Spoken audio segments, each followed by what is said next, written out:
لو بتضمي السراير بتاعتك في الشتاء، الفيديو ده ليكي. يلا كده تعالوا نبدأ الفيديو معانا بذكر الله. ألا بذكر الله تطمئن القلوب. لا إله إلا الله ولا حول ولا قوة إلا بالله. اللهم صل وسلم وبارك على أشرف الخلق سيدنا محمد عليه أفضل الصلاة وأتم التسليم. أخباركم يا أحلى أخوات، عاملين إيه؟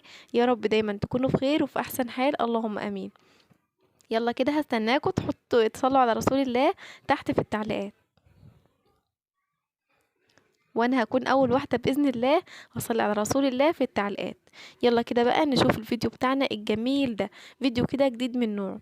لو طبعا بتضم السراير لبعضها لازم تكملوا معايا الفيديو للاخر وتشوفي كده هنعمل انجاز.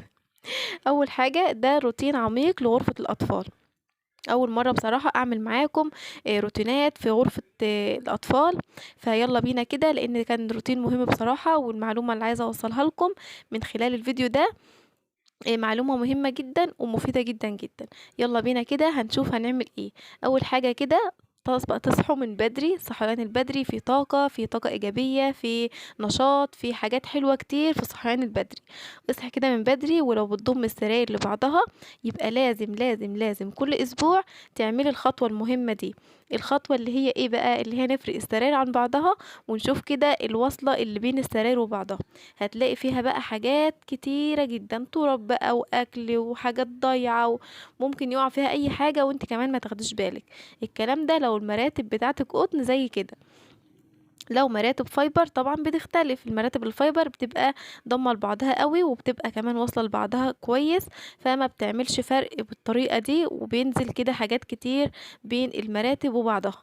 فدي لو ضمه السرير لبعضها في الشتاء طول الشتاء طبعا، ناس كتير قوي وبيوت كتير قوي بتضم السراير لبعضها عشان كده الحتة تبقى دافية، الأوضة تبقى دافية وحلوة كده ونتغطى كده مع بعض.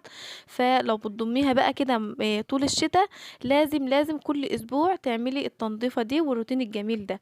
تنضفي كده ما بين السراير وتطلعي كده الحاجات في الشمس، طبعا اليوم المشمس طلعي فيه المخدات بتاعتك في الشمس. اللهم صل على رسول الله.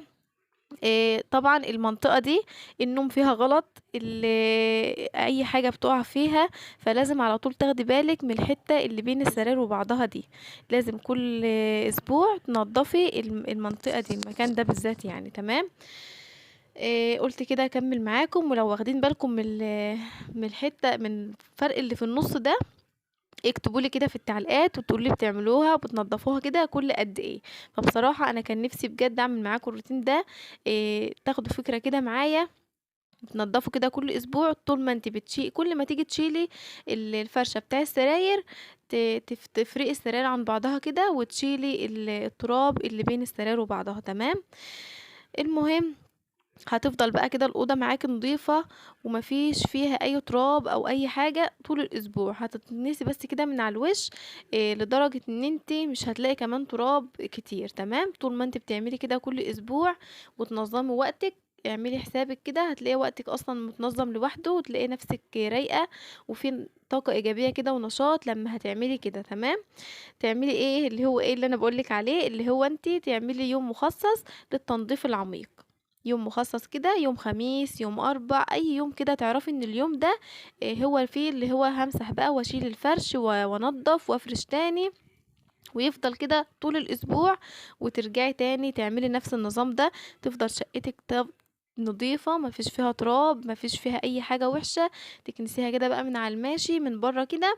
والتنظيفة العميقة دي تبقى كل اسبوع فقط، تفضل معاكي كده الحيطه نظيفه. وطبعا احنا في الشتاء غير الصيف. في الشتاء طبعا مفيش تراب، مفيش حاجات كتير يا زي الصيف. الشتاء طبعا بيبقى دافيه كده، الحاجه دافيه، فبتكنسي بس كده من على الوش، مش بتشيلي وتحطي كل شويه زي الصيف. اللهم صل على رسول الله. اليوم ده طبعا كان فيه تصبين، قلت كده اعمل معاكم حاجة بسيطة من الحاجات اللي بعملها كلها. يعني ما كانتش الأوضة بس، كان في حاجات تانية كتير، كان في بقى تصبين، وكان في كنيس تاني، وفرش بقية الصالة. حاجات كتير كده كنت بعملها، فنتشتلكوا كده شوية من اللي انا كنت بعمله. حاجة كده تشجعكم معايا وتقوموا كده تشجعوا وتعملوا التنظيفة دي. المهم اعرفي كده كل مرة تيجي تشيلي فيها الفرش بتاع السراير لازم تفرقي السراير عن بعضها بعضها، وتكنسي تحت ما بين الفرق ما بين السراير وبعضها. تاني حاجة بقى تاخدي بالك منها كمان، وهي المنطقة برضه اللي في النُص دي، ما تخلّيش حد ينام فيها من أولادِك أنتِ، أي حد، ما تخلّيش حد ينام في الفرق اللي على السرير ده، بيتعب الضهر وبيتعب الرقبة، حاجات كتير أوي وله أضرار كتير أوي، إن هو فرق في النُص ده ممكن يلوح رقبة طفلِك، يوجع ضهرهم، يتعبهم، فدايمًا تاخدي بالِك إن ما حدش ينام في الحتة اللي في النُص دي، تمام؟